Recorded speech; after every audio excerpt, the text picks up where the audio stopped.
back to Hipstitch Academy for our latest Sewing Boss interview. Today, Megan sits down with Arlene Kay, who owns and operates a sewing studio for adults and for kids called Fashion Lab New York. So my business is called Fashion Lab New York, and we're located in Buffalo, New York. I actually have a studio which is in an area called North Buffalo, which is kind of like our version of Brooklyn. And when I found this area and this space, I thought it would be perfect for a shop like ours. So so that's where we are. Awesome. Can you just introduce yourself for anyone who doesn't know you? Oh, sure. My name is Arlene Kay, and I own Fashion Lab New York.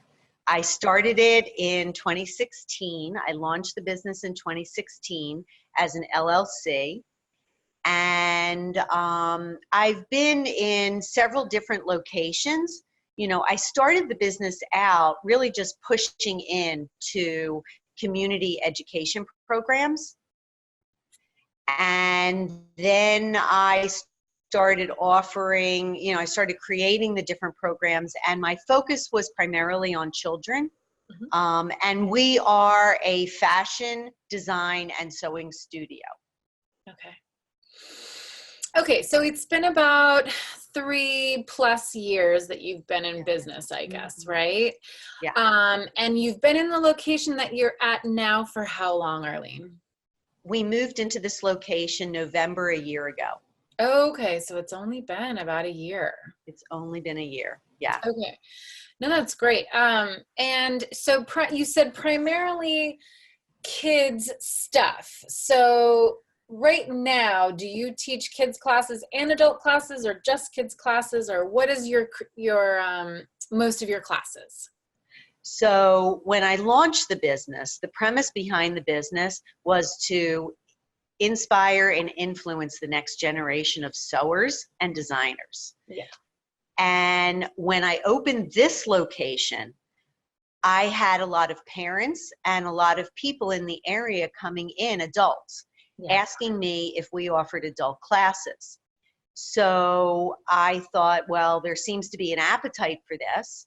So I started offering a beginner workshop, a 2-hour beginner workshop, and then some other different types of workshops, maybe a couple days, 3 days, kind of across maybe 2 to 3 consecutive weeks. And then also I launched in the fall, this past fall, a 6-week beginner adult program. And the response has been really, really good. Great. Okay. And you do probably your adult classes, what, at night and on the weekends, or how does the schedule sort of break up for you, kids classes versus adult classes? That's a great question. So the kids classes primarily happen after school. So they happen usually 4 to 6 p.m. during the week. And I offer them a couple days of the week. Yep. Then I also offer them on Saturdays because a lot of kids, the kids are so scheduled today that they can't always make a Wednesday after school or a Thursday after school. So Saturday seems to be a good option. For the adults, I typically offer the adult programs in the evenings, like 6:30 to 8:30 or 6:30 to 9. And then on Sundays, because our Saturdays are so full of kids' classes that Sunday, tends to be a better option, or the evenings during the week. Okay. So you've got classes going on probably almost every single day of the week. Yes. It's a lot, and it's a good thing, but it can be tiring. Are you teaching all these classes yourself? No, ma'am. I mean, when I created this business from the beginning, my concept and my idea was never to be the only one. Right. So I have brought on students. So let me tell you this. So 3 years ago, okay, I was, well, now it's probably more than that, 4 or 5 years ago. I was, my job was eliminated from a position that I was recruited to Buffalo for. So I'm not a Buffalonian. Uh-huh. I come originally from Philly. I lived in New York City for years, and then we just traveled all around the country for my jobs. And I worked in the fashion industry for a lot of big brands. I was brought here to Buffalo in 2011 to launch a new concept for a very large company here. And I was director of merchandising, global merchandising, and product development. And 3 years into that, they decided to kind of have a new strategy. They created a new strategy, and my position was eliminated. Okay. So I thought, okay, what am I going to do now? I was in my mid 50s. I really didn't want to pick up and move again.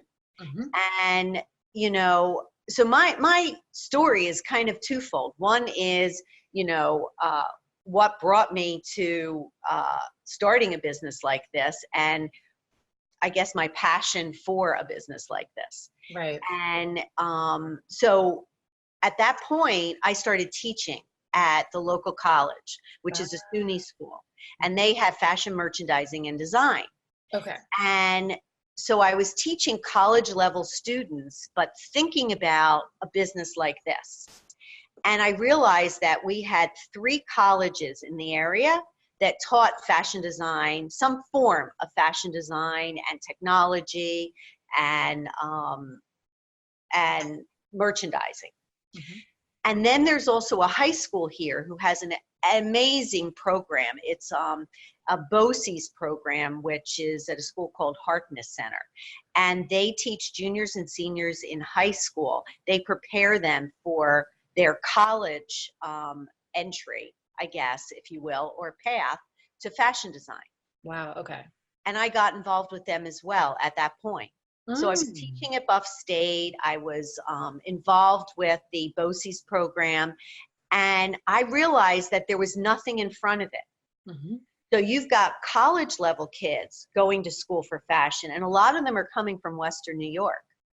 And then you've also got juniors and seniors in high school. But I thought, you know, there's dance classes, there's music classes, there's gymnastics, but there's nothing for sewing or design. And so I came up with this idea to start this business.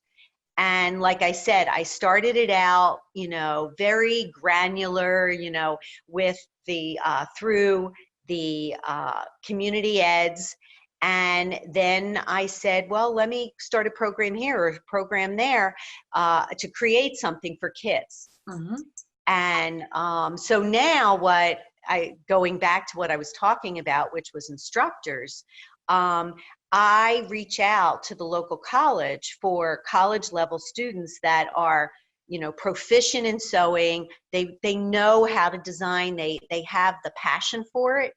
And so I bring them in also to teach the kids. So it's kind of, you know, circular. Yeah, totally circular. Love it. Are you still doing any work with the colleges or the BOCES program, or are you just kind of doing your own stuff now? I still help out with the BOCES program. I'm chair of their fashion advisory committee. Very cool. And at the college, I'm going to create an internship program. And I have a meeting with the chair of that program to discuss what that's going to look like. Okay, great. Will the intern help you at all at your studio? Yeah. Is that part of it? The idea is that we help each other. Yes. So I give them a place to kind of grow and learn, and they help me grow and, you know, grow my business. Sure. Cool. I love it. You're all in touch with the fashion education scene in Buffalo. That's great. Yeah. Fabulous. Okay. All right. So as far as like kind of what you're teaching and what you're doing, like what's something that's really exciting that's going on in your studio right now or in the next couple months? Like what do you have going on? Well, let's see. We have kids programs that are going to launch for winter. Yeah. And I have 2 levels. I have what I call project labs, sewing project labs, and they're for kids starting at 8 years old, and that goes up, 8 and up. And then I have a fashion project lab, which is focused on clothing. And it's a longer program, and I usually try to target something on trend, something, I want these kids to learn, but I also want them to wear what they make and be proud of it and have it be in style. I remember going to home ec and, we made aprons and we made skirts that we probably, would never wear, but we learned, right, the craft. But I want the items that they make to be something that they love and that they're excited to wear, and it's on trend. Yeah. So those are some things that we have going on. And then I'm bringing assistants and instructors in, and I'm also collaborating with local artisans. And one of the things I thought was very synergistic with my business was I met a woman who is a felter. She's a felting artisan, and she makes the most beautiful scarves and wearable products.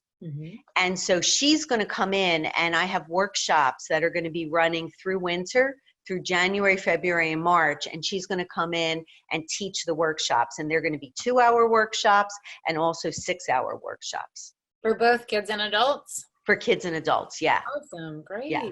And we also do Mom and Me classes, which are very popular. People are always asking me when the next one is. And usually I focus it around sewing, and I will still do that, but I decided to add a couple Mom and Me workshops for the felting. Okay, cool. Yeah. There's so much going on. And then I know you have a really popular summer program as well, right? Talk a little bit about that. Yeah. Well, when I started this business, I really didn't know what the summer would hold. And of course, as you know, it's, it's kind of the sweet spot of our business, because you're not competing for time and you're not competing so much for dollars, because people are looking for places for their kids to go in the summer, and they want them to have fun, and they want them to, maybe learn a new skill. Right. And so we have fashion design and sewing camps, and they run all summer. We collaborate with a couple of the local private schools, and we push into their camps. So we do 2, now they've asked us to do 3 weeks. I'm looking at that, but we have done 2 weeks of pushing into their schools, of camps there. And then we've done 6 weeks here in our studio. And honestly, they're almost full to full. Right now? No, not yet. I haven't put it out yet. I was like, whoa. Put it out already, but no, I'm not there yet. Yes. Okay. So past summers, you're saying? Yeah, past summers have been really, really strong. And the last summer, what I did that was different was I created more themed camps. So originally I did a fashion design and sewing camp, and the kids get to be a designer for the week. Yeah. And because my background is in merchandising and fashion design, I know what it takes, to go from concept to production, and what the design calendar actually looks like. So I incorporated that into our camps, and the kids just seem to love it. And we end with a fashion show, and it's wonderful. So this year I added some theme camps, and my favorite one was a print and pattern camp. So what I did was I created a camp around designing fabric, and then cutting that fabric out into garments and other things, bags, garments, hair accessories, and the kids, it was great. How did you make the fabric? How did you design the fabric? We did shibori dyeing. So so for one day we did shibori dyeing. One day we did something called tumble dye. What is that? And it's actually like spray dyeing. So Okay. it's kind of like tie dyeing, but you spray the dye and you crunch it up and you keep adding colors to it. Oh, wow.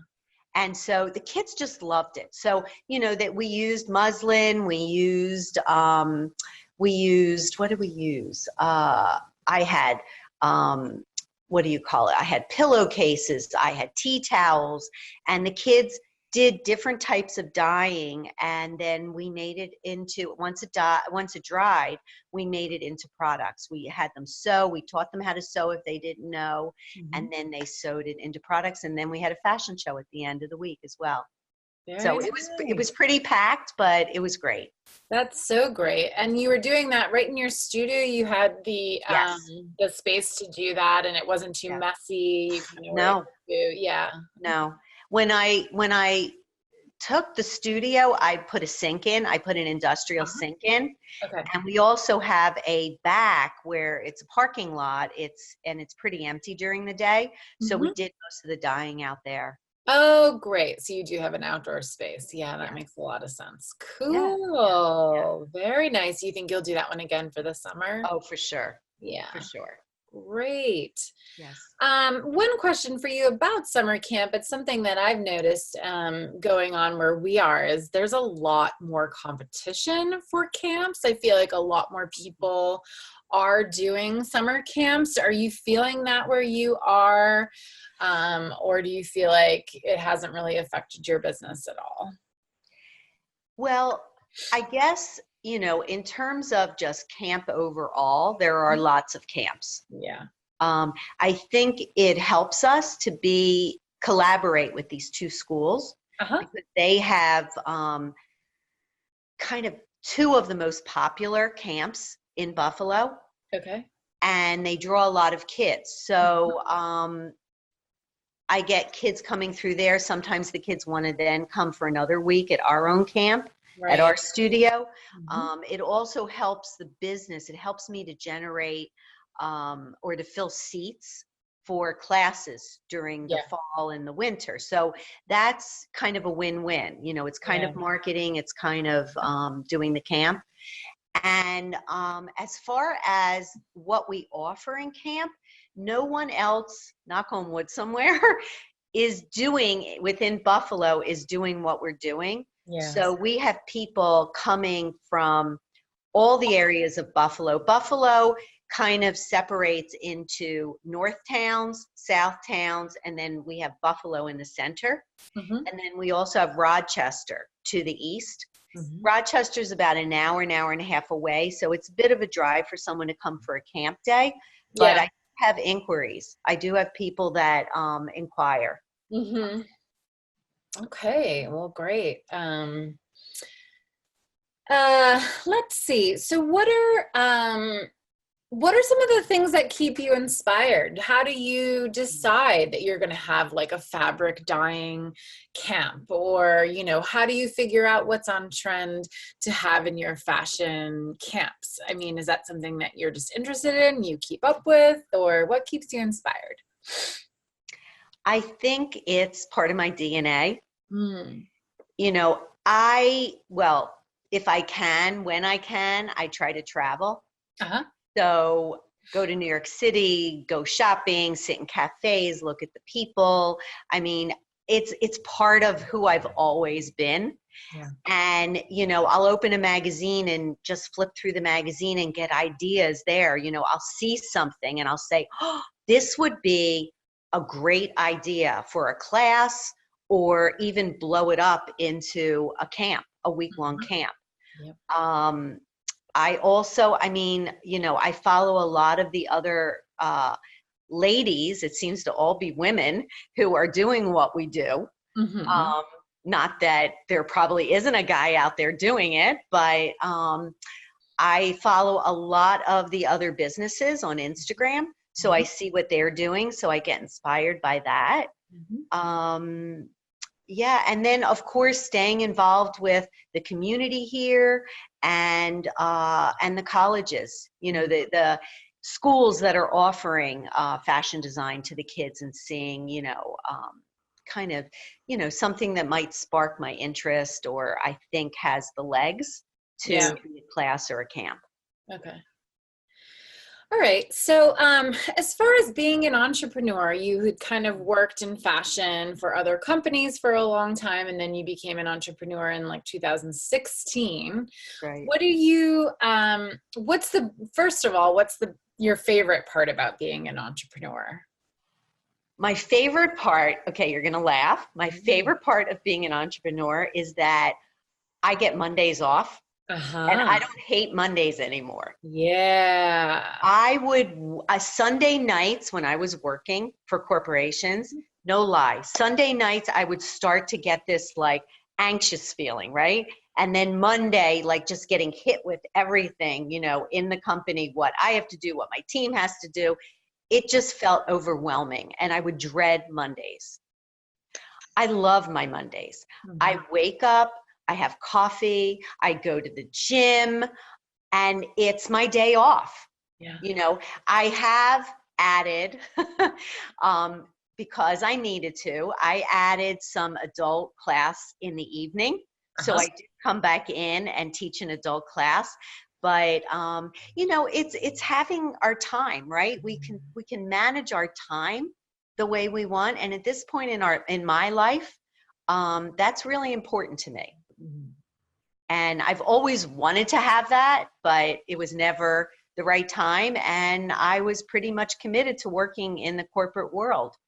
But now being an entrepreneur, I get to do that. I also love the creation of the programs and the business development. I love networking in Buffalo, meeting other entrepreneurs and supporting them and getting, feedback and ideas. I really enjoy that. Very good. Yeah. I read some statistic recently, and it was like, I don't even know the background of it, but it was like 97% of entrepreneurs would never do anything else. And I was kind of like, yeah, duh. Yeah. So yeah, it's a great life. It's one of those things too, where like you said, Monday's your day off, but you're coming in and working. And that's how it is, it's like, if I go away, I'm never really off. We're never really off. If we don't answer emails, we're losing business, that kind of thing. But to have what you said, it's so worth it, right? Yeah. It's a flexible work schedule, right? I mean, you're on vacation or you're away, but you're going to look at your phone anyway, and you're going to, it's no big deal to answer a call or have a quick, chat or a meeting. So I like that. Yeah. So on the flip side, what have you found to be the most challenging part about being an entrepreneur? The biggest challenge is being a solopreneur, having to do everything. It can get very overwhelming. And I think that obviously the solution is to bring people on that can complement what I do and fill in the voids, the things that I'm not good at and the things that I don't care to do. Right. But I think the challenge of all that is doing it before it becomes completely overwhelming. Right. Okay. So recognizing that, and for me, because I started it from the ground up, was really getting people in seats.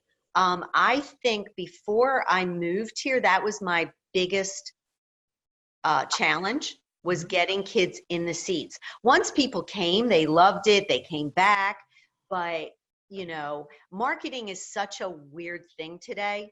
My parents are really on Facebook, they're on Instagram. I've tried putting an ad here or there and really getting no responses, in a traditional ad. Sometimes the TV stations will come here and they'll do a spot on us, and that's been great. I get a lot of response to that. But since I moved to this location, and I'm not saying I'm the smartest person in the world, but somehow I did the right thing, because we're in a location that is surrounded by Buffalo public schools and the private schools.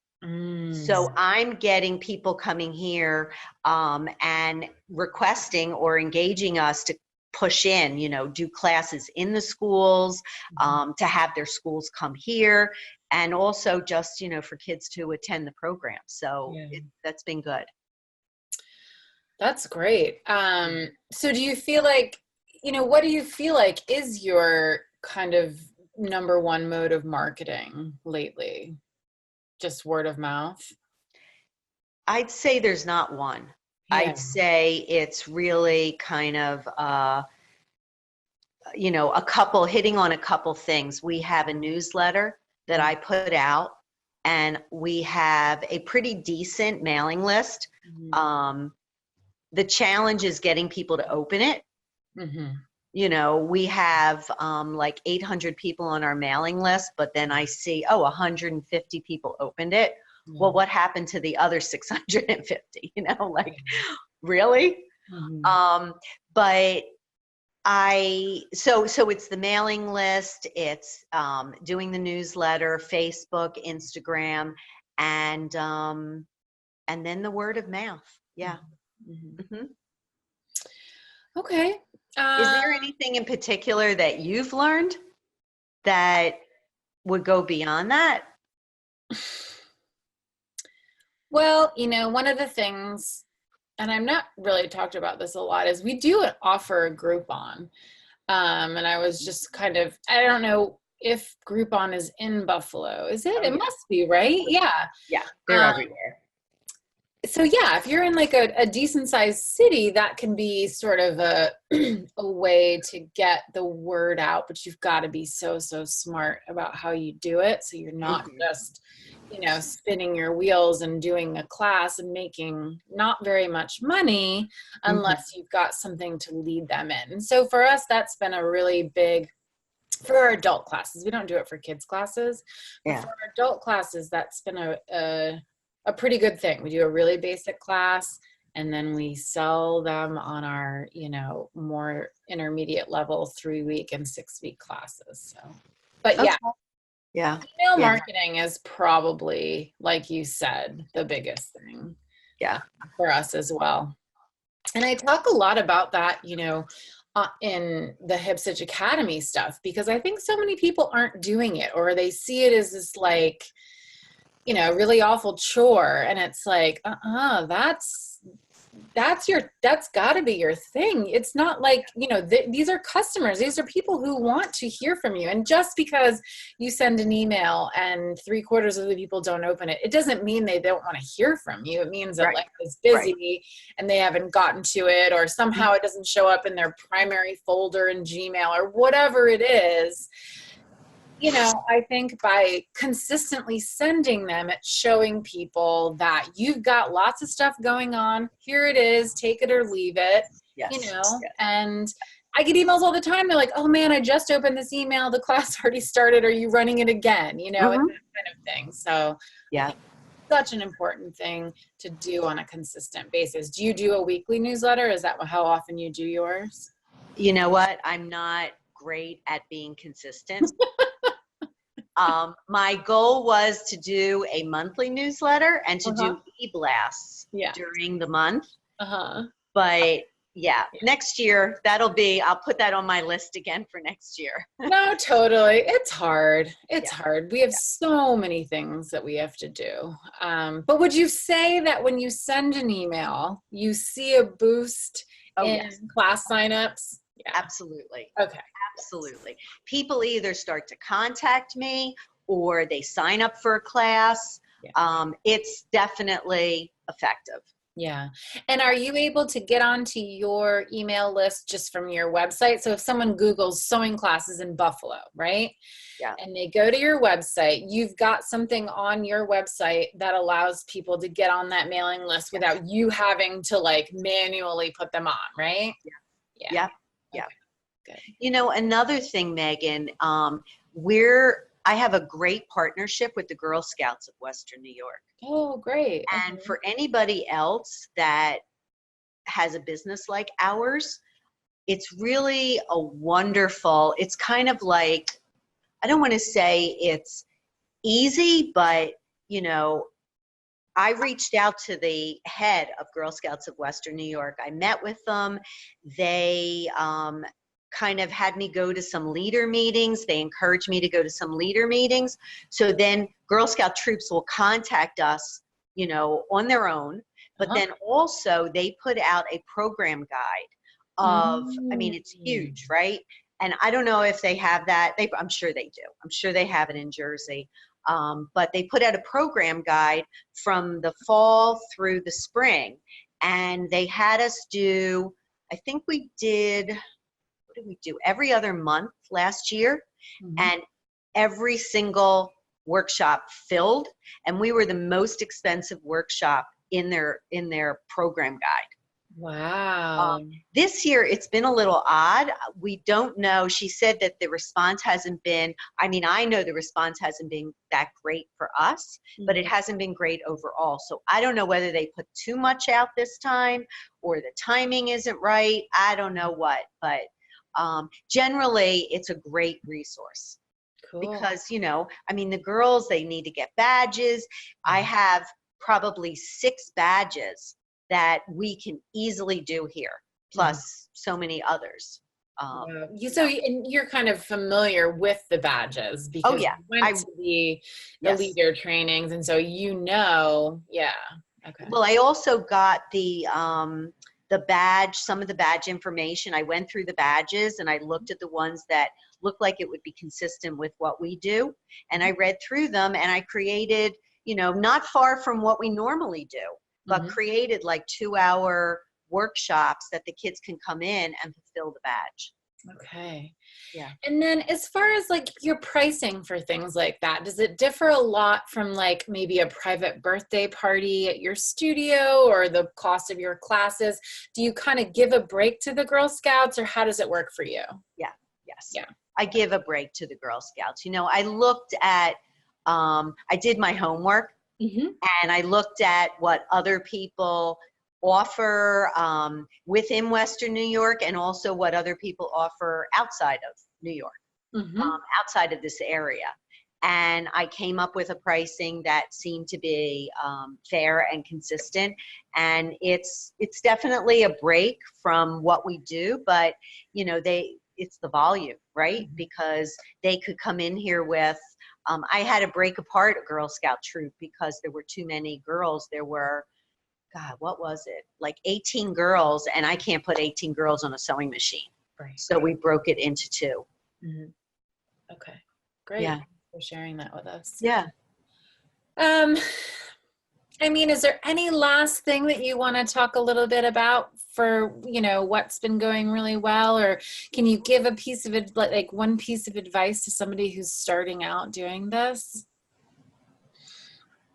I think my advice, and it's funny that you should ask me because, you know, working with like college age kids, it's funny to me. When I was in college, we all wanted to go work for the big companies, right? I went to school for textile design. So we were all looking at either the big fashion houses or the big textile companies. Now everybody wants to be an entrepreneur. Yeah. Every kid wants to be an entrepreneur. And the thing is, yeah, it sounds very glamorous. It sounds wonderful. You make your own hours, you create your own curriculum, you run the business. But you know what? People don't lie when they say it takes a good 3 years to make any money in the business. Because again, I launched business from nothing the first year. I made that, you know? I went from making a great income and being a director in a company to not really making much of anything, you know? So I had to kind of recreate my lifestyle and how I looked at things, and how we lived. We downsized our home. We brought things in. We pulled things in and lived much more frugally than we had before. And now, after it's been going for 3 years, we're starting to feel like, you know, we can kind of spread out again. So, you know, I think it's fabulous. And there are people that are just They are true entrepreneurs. I think I've always been an entrepreneur at heart, because my jobs in companies were always those jobs that didn't exist before. And I had to kind of create what they were, fill them in. So I really enjoyed doing that. But being an entrepreneur is a lot more than that.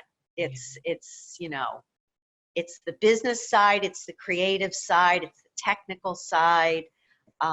So, you know, you need to be aware that there's going to be a lot of ups and downs, and you have to be patient, and you have to have some capital to live off of, because it's not going to support you at least for the first 3 years.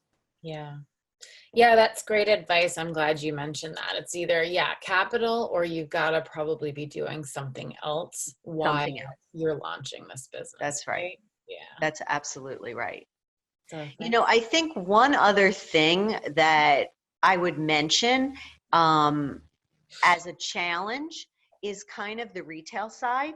You know, and I've been playing around with that, whether I should, because when I started the business and created the business, I said it was purely going to be classes. And I didn't even think about, you know, was I going to have another stream, a revenue stream? Right. And then as I'm growing, I'm like, well, you know, I need to have multiple revenue streams. And I brought in some retail, I brought in some fabric, I brought in some independent patterns. Supplies. And it's interesting because where I'm located, it's not I'm a destination. People come here because they know we're here. It's not like I've got a slew of people walking by. It's not like we're, you know, in Soho and there's people all over the place. Right. So retail is a interesting animal, interesting beast. And I'm trying to figure out how to make that work. Would you say that you offer, or when you have a class, are the supplies included in your class, or are they needing to bring it in, or are they needing to purchase it from you? Is that retail sort of built into what they need for the class, or a completely separate thing? I'm starting to do that. Yeah. I didn't do that in the beginning. I gave Joann's so much business that every person in Joann's knows who I am. But that's actually, it's not a great thing, but it's actually a good thing too for me, because they recommend me. Yeah, I was going to say, you know, when they'll people send people your way for classes. Oh my gosh, absolutely. And I've gotten to know some of the ladies in 2 of the locations that are here in Buffalo. We have 4 locations, but 2 of them I'm pretty friendly with the people in there. But I was sending them to Joann's, and the reason I started offering the fabrics as part of the class was, number 1, you know, bring it back home. But number 2, people go into Joann's, and sometimes you have somebody who's really knowledgeable and sometimes you don't. And I've told people to go buy a cotton jersey and they come in with a 4-way stretch Lycra. And I'm like, I'm mortified. So yeah, that's always the way too. It's like the slinkiest stretch and you're just like, oh my. Yeah. And you know, you feel terrible because they spent the money. And you don't want to make the child feel bad or the adult even feel bad, but it's like, okay. And they're not going to like sewing if that's what they're learning on, and they're seeing like what a challenge it is and how hard it is to work with a certain type of fabric, you know, and you've not designed the class like that, then that can be kind of a hard way to start sewing. Completely. Yeah. So I am bringing more fabrics in, and I'm offering fabric with classes and workshops. Yep. Cool. All right. Great. Yeah. Thank you so much. Well, thank you. So wonderful. This was fun.